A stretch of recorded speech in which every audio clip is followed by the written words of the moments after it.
This could be one of the most important videos that you ever watch. This is going to be a video breaking down the cost of 2027 rookie draft picks. We're going to be looking at a deep dive of the 2027 rookie class. We're going to be doing a deep dive of the 2026 rookie class, and we're going to be doing a deep dive of the actual market value of these players. Specific trade examples. All right, in 2027, you can get Arch Manning, but what is that pick worth now? Can I go out there and buy Cam Scatterbo? Is that a good trade? If I know I'm going to be contending in 2027, what do I do? What do I move my 2026 picks for? Should I laterally switch a 2026 pick with a 2027? Listen, all these questions are great, and you're going to get all the answers and more that you need right now. 2027, you've heard it said over and over again. Jeremiah Smith, the man, the myth, the legend. He is Terrell Owens reborn. Rest in peace, T.O. You're done. This is your new reincarnation. Listen, Jeremiah Smith, you've heard his name over and over again. He's good. And I got all the stats, all the research. But we're just going to do a quick high-level overview of these players because there's a full college season here to change. If we hop over to the 2026 draft board, which again, we're going to be hopping back and forth, comparing these two classes, and then going over the value on Flock Fantasy, showing specific trade examples. If you look at 2026, you're missing a couple guys. Where is Drew Aller? Oh, the guy that was projected to be a round one pick in 2024. A college season happened, and now he's a bum. He's probably going to be a third round rookie pick now. So a lot can change is what I'm trying to say. But Jeremiah Smith will not be changing. 6'3", 223 pounds, alpha. He's the alpha at OSU, and he would probably be a top. He might go ahead of Mendoza if he came out this year. Because of his age, I don't think he is able to come out this year. Now, he had back-to-back 1,300-yard receiving seasons. He's Mr. Consistent, and he's out alphaing another receiver from Ohio State, a guy that's currently projected to be the 103 or 104 in most rookie drafts this year. Carnell Tate. Carnell Tate only had about 850 receiving yards and about 8 or 9 touchdowns in 2025, whereas Jeremiah Smith, this guy just clears basically. So what I want to make clear about the 101 in 2027, guys, a lot of people are falling into this big trap. The big trap is, listen, only one team. You're probably in a Dynasty League of 11 other people. Only one of them. One other team, are you listening, is going to be getting this first overall selection in 2027. Everybody seems to be selling their soul. Let me go trade. Let me acquire 20. Even rebuilding teams are just spamming, trying to get this 2027 first, overvaluing it because they have a chance at Smith. And yeah, you have a chance, guys.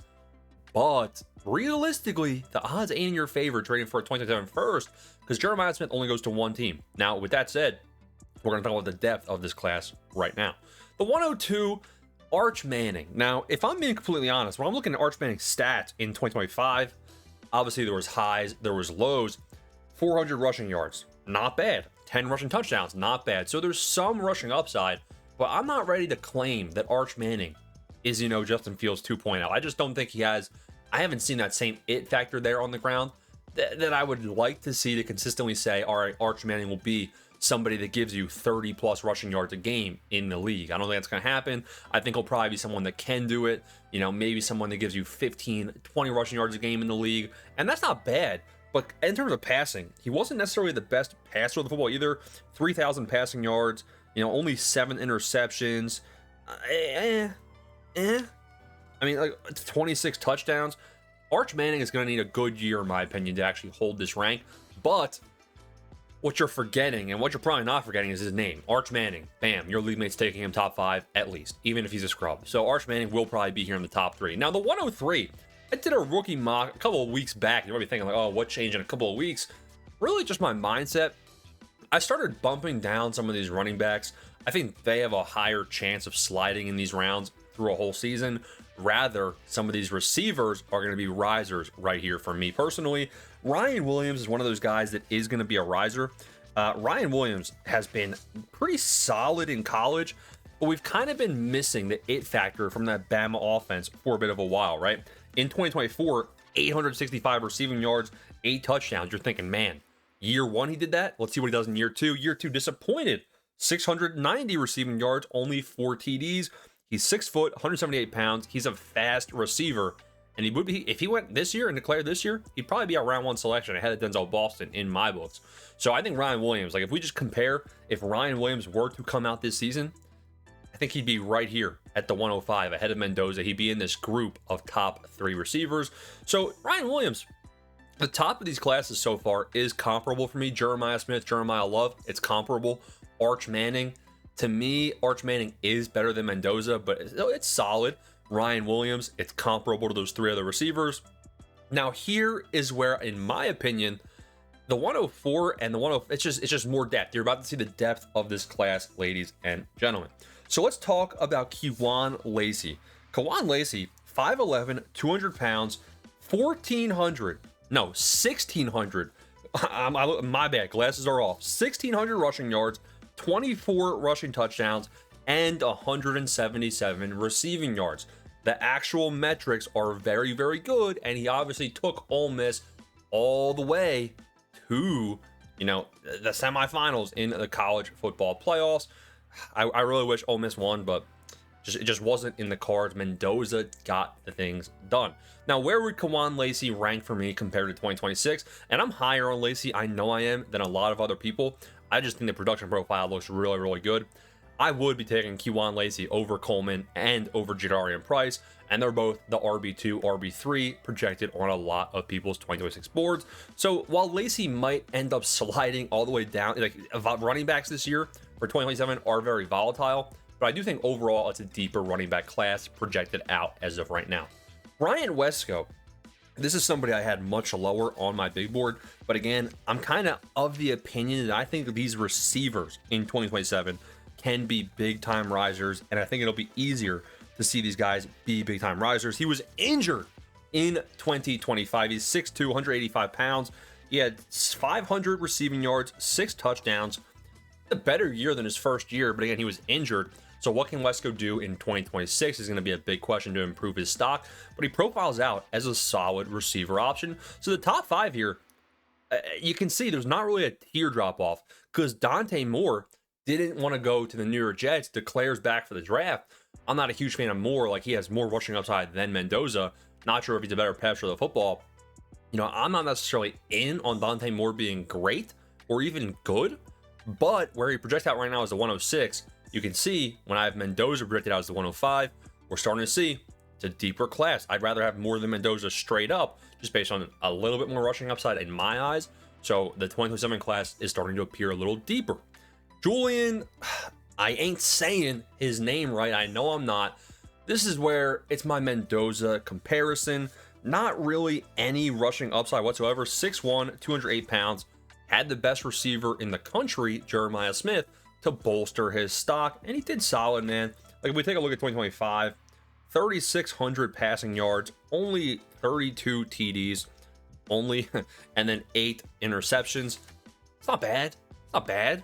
But like, again, what are you getting here? You're not getting rushing upside, you're getting a pocket passer, which automatically caps your ceiling. And in this era of Dynasty football, I really don't love taking these guys only if you're a quarterback needy team. Like, if you're in a super flex league and you have one quarterback, then that's where you take a guy like Moore, a guy like Saim. But like, honestly, you don't do that. And I would much rather, we'll talk about trades later, I'd rather just go trade for Tyler Shuck. So I'm not the guy taking these players, but that's where they project out. Cam Coleman. A lot of people are high on Mr. Cam, and again, this receiver class is underrated a bit as of right now. Might be overrated. Like, everyone's aware of these names, but the question really is, what can a full year do for every single one of these receivers? Really, every single one of these players. If I take a look here at what Cam Coleman has done throughout his career, I just like the size. 6'3", 200 pounds, big body receiver, and now he's at Auburn. So he's 2025, 700 receiving yards, 5 touchdowns, about 3 touchdowns less than what he did in his rookie season of college. But that's okay. I'd rather see the yards improve. And now apparently we have him going to Auburn, and he could be a breakout right there. So Cam Coleman, to be honest, I would right now, I'd say he's comparable to Denzel Boston. I'd probably lean Denzel Boston just because he has more production. To back-to-back 800 receiving yard seasons, back-to-back 8 or 9 touchdown seasons here. So I'd probably give Denzel Boston the edge, but it is pretty close. And I think that athletically, Cam Coleman could be just as physical in a different way. Denzel Boston's big and he's slow, whereas Cam Coleman, I could see some other flashes. Ahmad Hardy. I'm big on Ahmad Hardy. Like, this is where I'm drooling for the running backs in 2027. What I think is going to happen is we're going to see receivers in 27 actually be bumped up people's big boards, and these running backs get underrated. Ahmad Hardy, rookie year of college, 1,400 rushing yards, 70 receiving yards. 2025, 1,650 rushing yards, 16 rushing TDs, and then 20 receiving yards. So the receiving work has been a little bit light. Come on, buddy. Let's go train. Go to the jug machine. Bam. Get the hands working. He's 5'10", 206 pounds. The production is immaculate. That intrigues me. I really hope we see some receiving work this year, because if so, his production profile could bump him up all the way, honestly, to the top 6. But this is going to be somewhat underrated. Probably fall to the back half of round 1, even early round 2. And it's going to be, as of right now, like, I'm excited for a guy like Hardy coming out, especially when I'm not excited about this year's draft class. Jadarian Price, this guy has no receiving work whatsoever, and he was behind Love. Efficient, but honestly, like, not super excited. Jonah Coleman, big, slow, great pass protector, actually has good receiving upside, but his rushing efficiency is in question.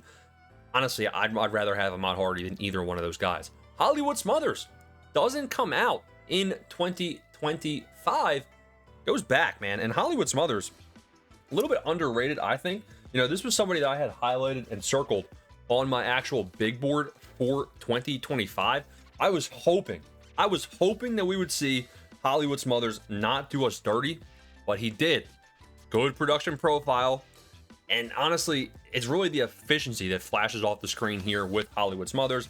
If Hollywood Smothers can be given more of an opportunity, more of a role, then I do think there's a world where he could be even higher up here. You know, 940 rushing yards, 6 TDs, and he's averaged about 200 receiving yards in back-to-back seasons.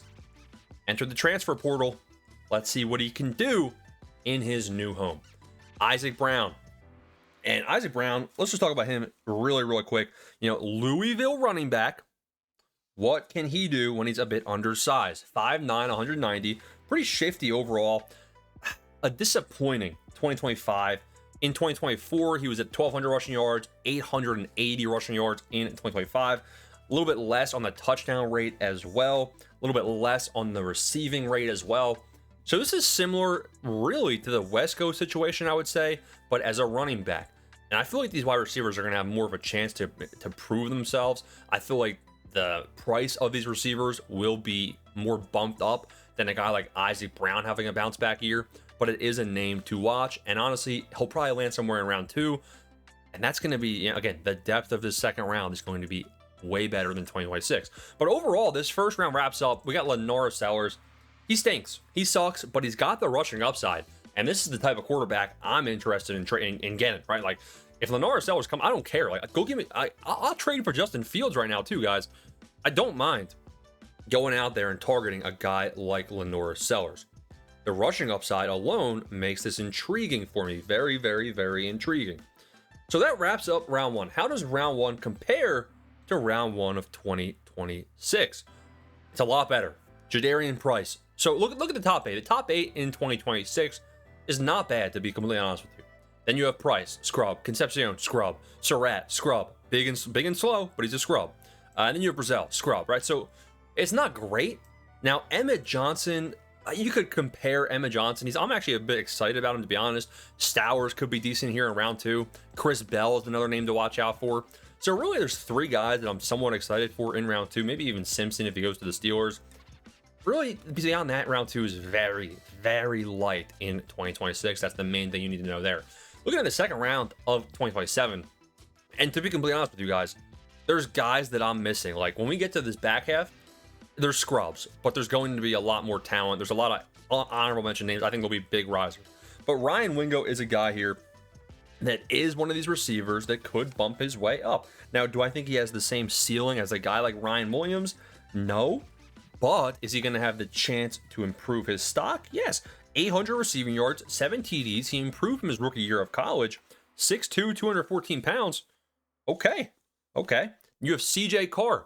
Now, see, a lot of people are going to be mad that CJ Carr is below Lenora Sellers. That's fair. CJ Carr, 2,700 passing yards. Why is he, he probably goes higher in the draft, to be honest, if they have, similar seasons of 2025 with Carr and Sellers. The thing is, rushing upside means a lot to me. And CJ Carr is not going to have rushing upside, but it'll probably give you consistency and high draft capital. So this is really, again, you're getting a potential serviceable quarterback here early round 2. Not bad. Good depth so far. Jaden Bowe. No, I'm not pronouncing that last name right. But looking at this Florida running back, another name that has some intrigue. We're seeing intrigue here in round 2. And again, you might be saying, oh, this can change so much, and it will change so much. But there's more names here that honestly, if it changes a lot, it's going to be guys that aren't on this board coming in to fill it out. So Bo, decent production profile, good solid running back option, kind of comps out to a guy like Nick Singleton as of right now. I'm hoping that he improves upon his 2025 and gives us a reason to make even more noise. Trades Green. My favorite value in rookie drafts is always tight ends, quite usually tight ends.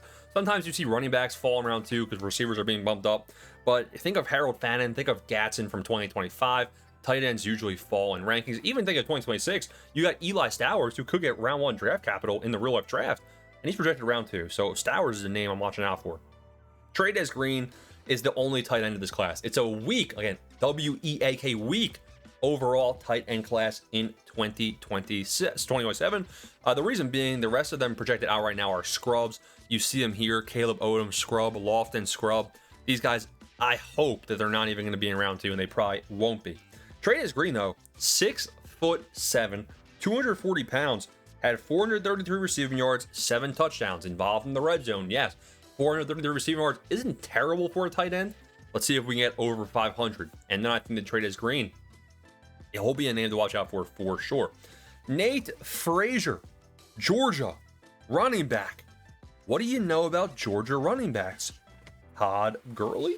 All right, so 947 rushing yards, averages about 7 touchdowns over the last 2 years, averages about 100 receiving yards over the last 2 years.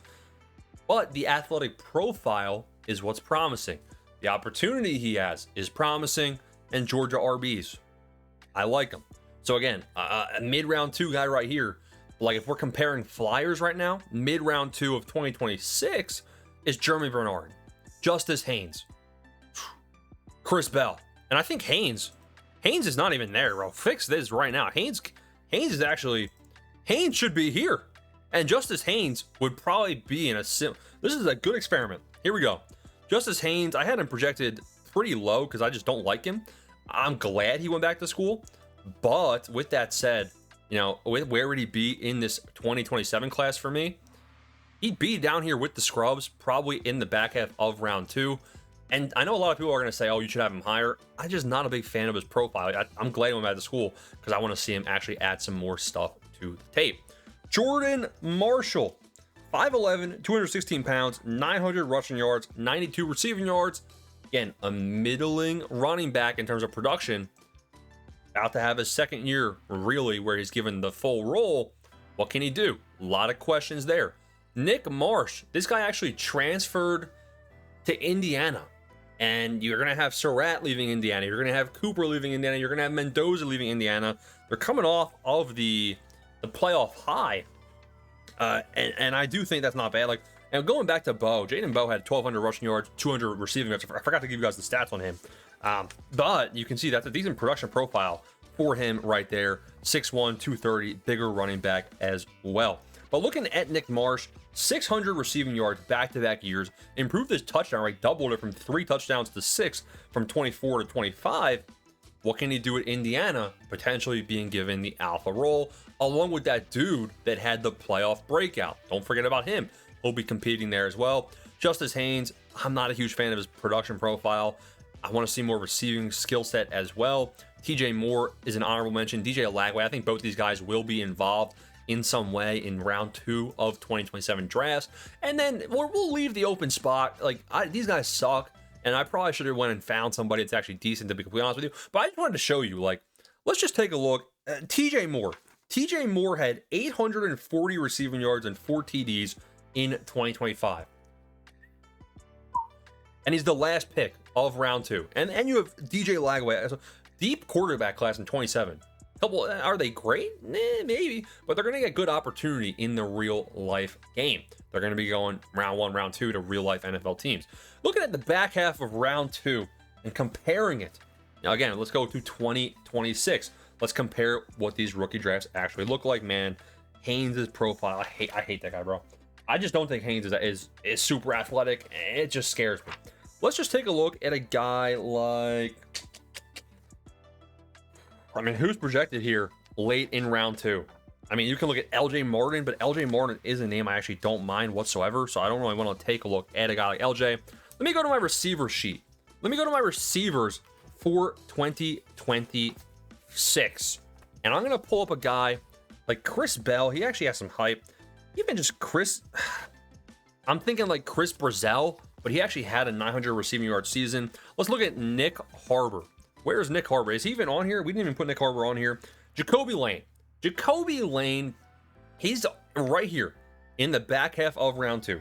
700 receiving yards, 4 touchdowns, 6'4", 200 pounds. It actually is a pretty decent production comp to what we were just looking at over there in 2027.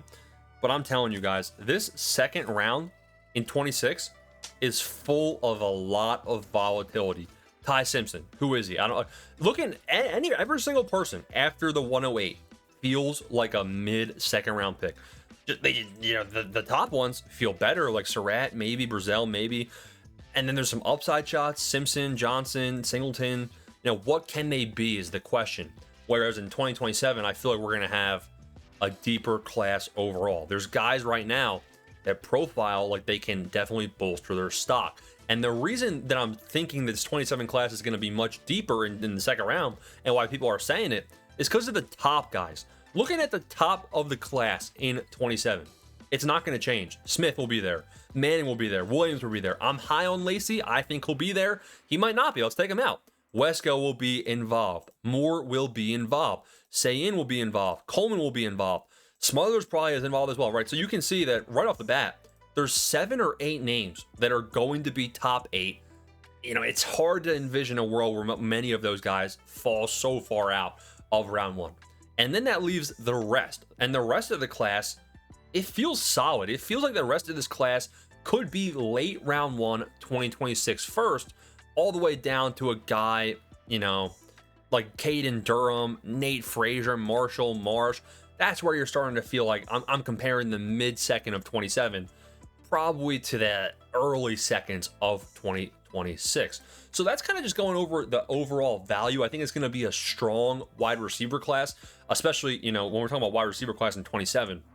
It's going to be headlined by Smith, and I don't really think there's going to be another alpha. I think Ryan Williams has a chance to be another alpha type player, kind of like J-Mo.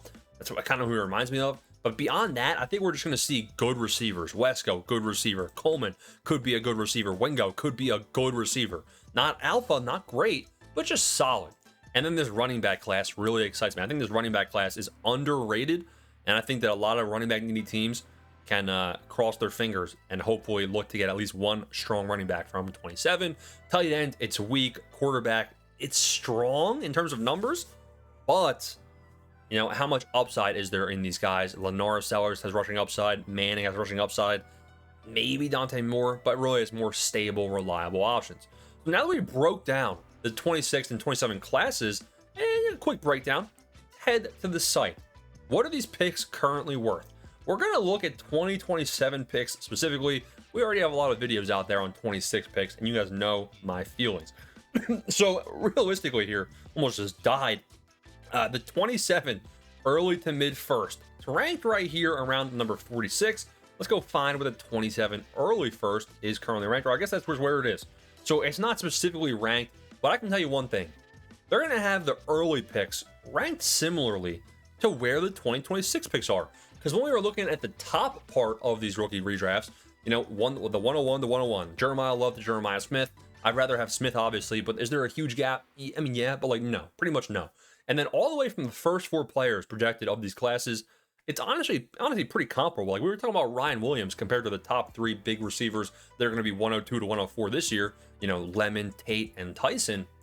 And I really think that it's comparable up at the top. So the top of these drafts, you know, if I was the contending team, if I was a rebuilding team and I'm having an early 2027 first projected, am I moving it? To be honest, I'm probably not until I have more clarity on whether or not I think I can be the team that gets Jeremiah Smith.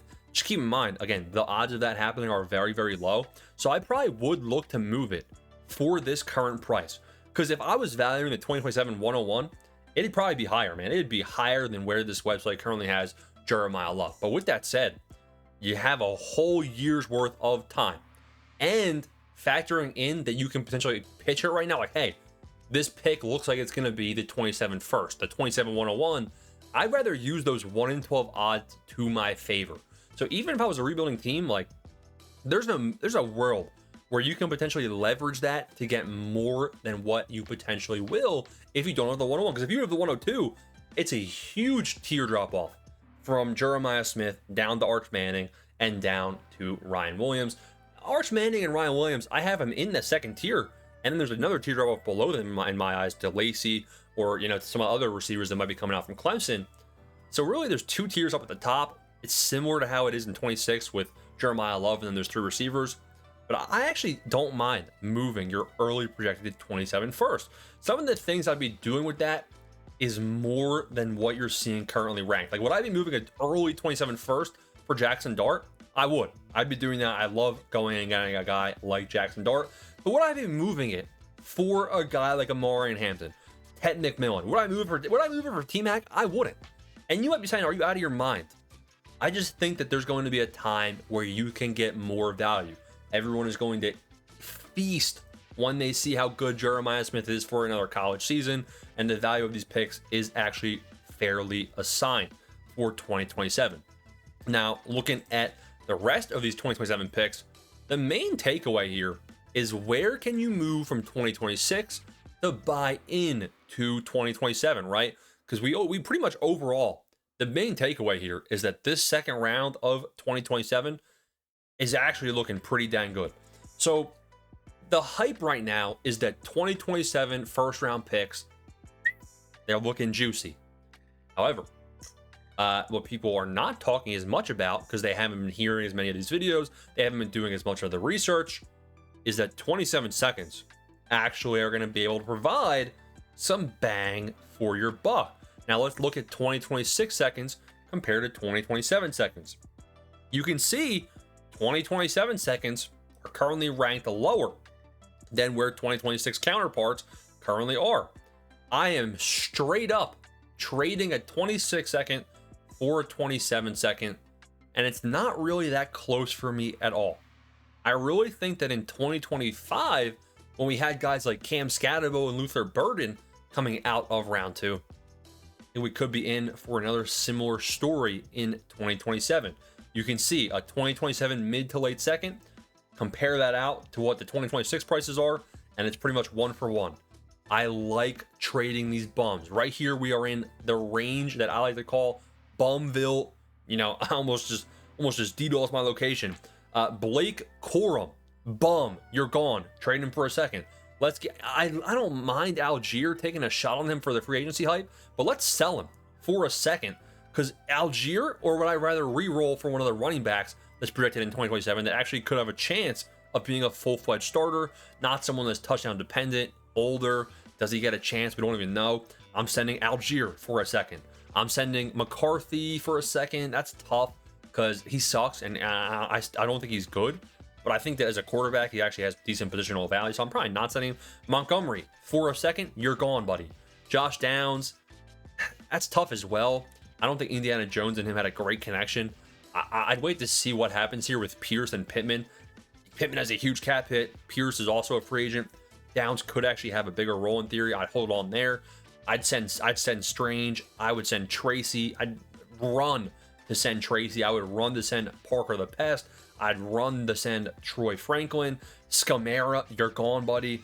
All of these players that are in Scrubville, get rid of them now. Ayuk, you're gone. Golden, you're gone. Warren, you're gone. Monangai, it hurts, but you're gone. Swift, I'm holding on to Swift. Swift is actually worth the value here. DJ Moore, If you're a contender, I'm holding on. If you're not a contending team, DJ Moore, early projected 27-second, you're gone. Wandale, I'm holding on to. Worthy, I'm probably holding on to, but at some point, this guy's value could keep going down, and especially with Mahomes starting the year probably injured, that's scary. Jacoby Myers, I don't mind making a move, sending Jacoby Myers. I'd probably look to pivot Jacoby Myers for a late first or an early second of 26, just because I think you have a greater likelihood of getting that deal done. The guys, but you can see this is pretty much where Scrubville stops. Right at Jacoby Myers and above, I think it's not bad. Like, I am looking to send Stafford for anything. I'd probably just rather pivot player to player, because I think in this range there are good players. Like, there's Indiana Jones. You have Pearsall, who's not terrible. Pitts is good. Shuck, Laporta, Higgins. I like those names. And I actually like just player for player trades in that range.